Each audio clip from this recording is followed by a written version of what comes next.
Ema, what's for dinner?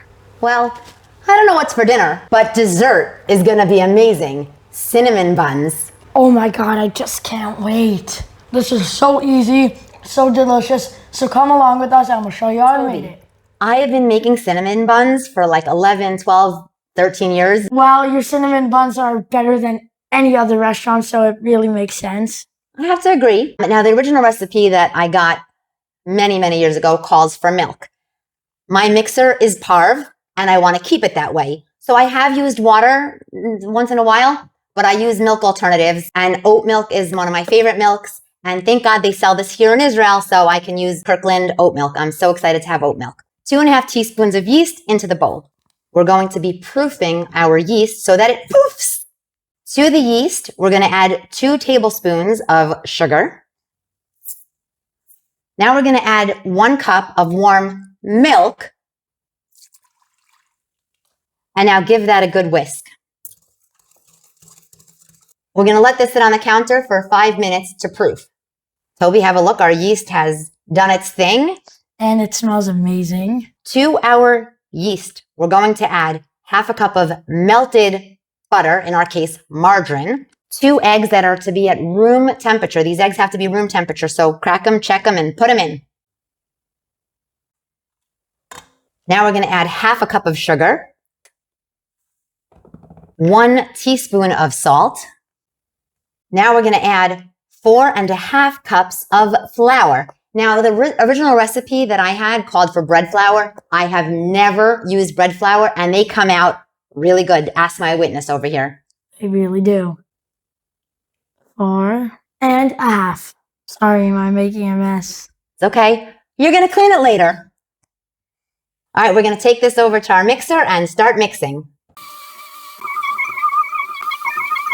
So our dough just came out of the mixer. This is the easiest dough you'll ever make. You just leave it in the mixer. You don't have to do anything. Walk away. You don't have to scrape down the sides. All the work is done for you by your dough hook, and it's great. It's a very soft dough. It comes right off of the dough hook.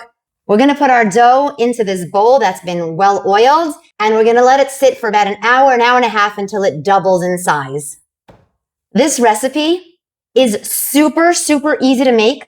The hardest part is waiting all the time that you have to wait before you can eat them. Since it takes so long, now is the time to take out 2.5 cups of butter to get soft. We're going to need those later on. So during the time that this is rising, get your butter or margarine to room temperature. This has been a pretty long hour and 15 minutes, but our dough has risen double sized. Ema, I just can't wait to eat these. Why are these taking so long? I know, I told you the worst part of this process is all the waiting until you can finally bite into one of these ooey gooey delicious cinnamon buns. Now that it's risen, we have to punch it down and it has to rest again for 10 minutes. I just want to eat these. You don't understand. I understand. All right, Toby, punch it down. Our dough has been resting for 10 minutes. And Toby, while it was resting, you asked me a question. Go for it. What was the question you asked me? Why are you making a box? Good question. Don't laugh at me. This dough needs to be rolled out to a 16 by 21 rectangle. I don't have one of those fancy schmancy things. And so I've been doing this for years. I tape down my counter so that I can roll out a 16 by 21 rectangle. You do you, my friend. And now I roll it in my box.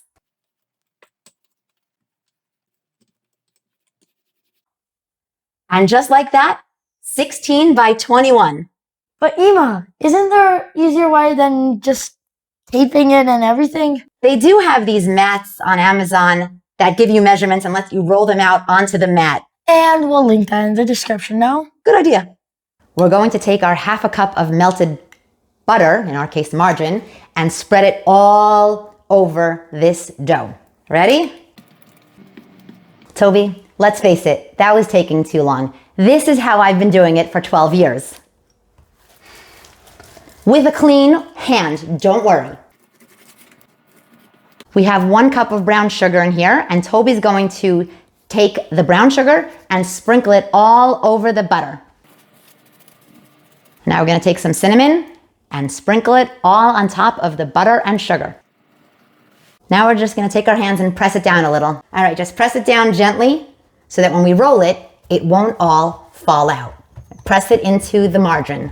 Now that our mixture is done, we're ready to cut, roll, and place in the tin pan. I don't like using a real metal pan because I feel like the bottom is burned, so I prefer using these disposables. Do what you want, I don't know.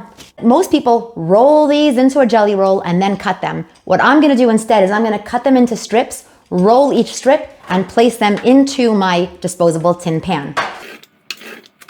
Some might be slightly bigger, but that's okay. I'll get that one. We're gonna make a tight roll. Roll it all the way down. And now we place them in. Nicely done, and into the pan it goes. Okay, we're just gonna continue rolling them up and fill our pan up.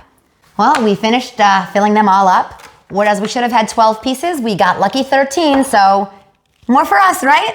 Exactly. Had to take another pan so that we can fill them all up. Also important, don't overcrowd the pan because these will expand. So this worked out to our advantage. We're gonna cover them, let them sit for 30 minutes. 30 more minutes, can you believe it?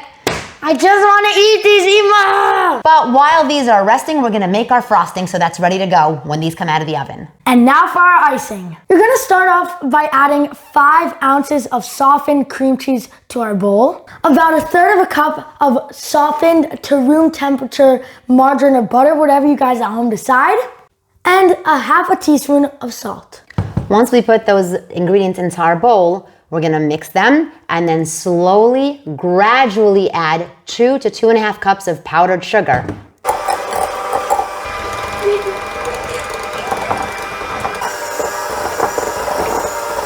Kid who's in the kitchen gets to lick the batter.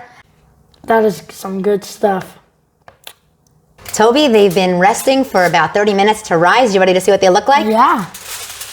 They've expanded. Here's our cinnamon buns. They've expanded nicely. Here's a trick that I've learned fairly recently. To make these taste like Cinnabon cinnamon buns, we're gonna put about 1 cup of heavy cream on top, whereas these are now 100% parve. They're about to get dairyfied. Yes, I made that word up. You could continue to bake these and have them parve if you want, and maybe put a parve tofuti icing if you want to serve them on Shabbos, but we want real dairy. We made our icing with real cream cheese, so we're gonna use real heavy cream.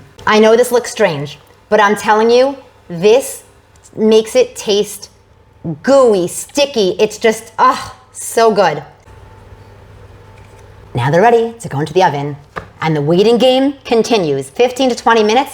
What I do with my oven is I create a tent. I basically put a cookie sheet on the very top rack. You have to know your oven. I know mine. These will burn if I don't do that. So test your ovens out, 15 to 20 minutes, 400 degrees. See if you need that tent or not. I do. Oh, baby.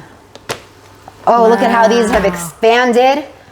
This is why you don't overcrowd the pan. Now, I know they don't look as exciting as I see your face, but wait until they have icing. We're gonna let them cool a little bit. I know, waiting again. And now we're icing them. The finish line is in sight. Get icing everywhere, Ima.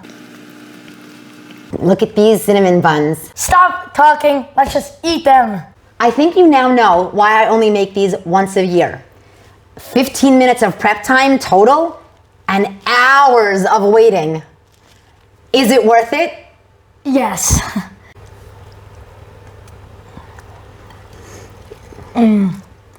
Cinnabon from my oven.